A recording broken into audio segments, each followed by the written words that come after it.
Hi friends అందరికీ.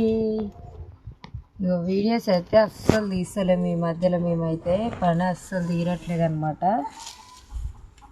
ఇగో నేనైతే ఇప్పుడు కూరగాయలు కట్ చేస్తున్నా.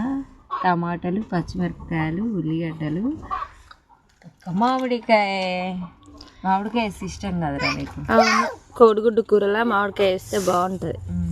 మీరెంతమంది తింటారో అట్లా కామెంట్ చేయండి. పండా అయ్యో పండైందిగా వెయ్యకు మరిగా. ఇట్లా జరుగుతుంది అని అస్సలు అనుకోలే. చిన్నోనికి ఇవ్వాలి ఇది బంటిగానికి. కానీ టమాటా, కోడిగుడ్లు, మామిడికాయ వేసి వండితే సూపర్ ఉంటుంది. మీకు ఆ కూర ఎట్లా చేస్తారో కావాలి ఫుల్ వీడియో పెట్టాక అంటే మాత్రం మీకు పెడతా నేను, ఎందుకంటే బాగుంటుంది కాబట్టి. అవును.